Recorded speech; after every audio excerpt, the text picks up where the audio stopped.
That's the first tonight at 5 o'clock. An early morning dispute between neighbors in Johnston erupting into violence at two different spots in the state.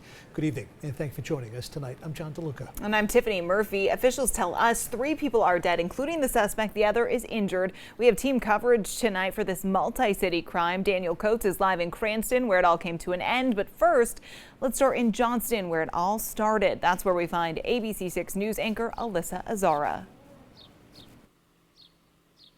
Good evening. I'm on Legion Court, where a very long day began for local law enforcement agencies, including state police, Cranston, Providence, and Johnston police. Now you can see behind me, this is still a very active criminal investigation. Caution tape lines around that home over there, and the road is blocked off. The triple shooting happened around 7:30 this morning. Police responded to the home after receiving 2 911 calls from nearby neighbors of shots fired in the area. The Johnston police chief says when they arrived on scene, police found 2 adults dead and a 15-year-old girl who was taken to the hospital with minor injuries. Now, 1 victim was found at the residence of the suspect, and 2 were discovered at a home next door. The suspect in this case was a neighbor of one of the shooting victims next door. The suspect was no longer on scene, so it was at that time that we put the bolo out to surrounding agencies with the vehicle that he was operating in his description, as well as a photo. We now know police responded to this area around midnight as well. Now, the suspect, James Harrison, was not home when police arrived on scene this morning. He was later shot and killed by police. For now in Johnston, Alyssa Azara, ABC 6 News. Alyssa, thank you. Now to Cranston, where that pursuit came to a deadly end.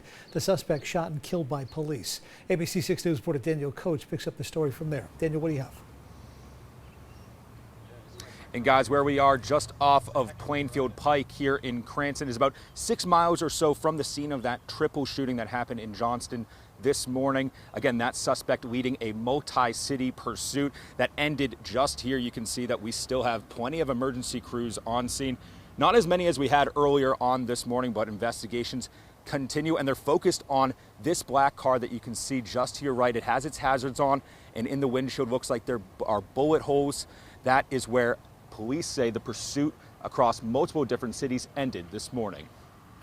A massive crime scene has shut down part of the Plainfield Turnpike on the Cranston-Johnston line. A multi-city chase ending off that road Wednesday morning, stemming from a triple shooting that killed 2 in Johnston about 6 miles away this morning. 52-year-old suspect in the shooting, James Harrison, was spotted by an off-duty Cranston officer in his car at St. Anne's Cemetery. Harrison fleeing from Legion Court earlier that morning, believed to be the gunman in the neighbor dispute. Multiple Cranston police officers responded to the cemetery. When they arrived, the suspect drove at these police officers head-on towards their vehicles, nearly striking them. The erratic pursuit took officers through Johnston, Providence, and eventually Cranston, drawing help from departments along the way. The suspect hit cruisers, ending up on Plainfield Pike. He was traveling the wrong way down Plainfield Pike. He was on the opposite side of the road and jumped the center median shortly behind me.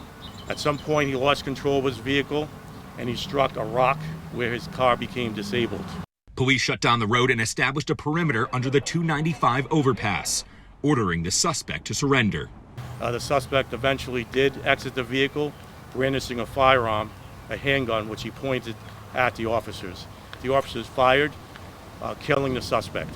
The medical examiner removed Harrison's body from the scene Wednesday afternoon. No officers seriously injured in the chase, with a massive investigation now just beginning for the Attorney General, local, and state police. There is no danger to the public. This is an isolated and contained scene, so there's no danger to the public. And John, we learned from police that luckily no serious injuries were sustained by any officers in that pursuit, but police warn any evening commuters that if they're coming by this area on the Plainfield Pike by the 295 overpass, that they are most likely going to run into some traffic, so take that into consideration as you head into your evening commute. For now, in Cranston, I'm Daniel Coates, ABC 6 News. All right.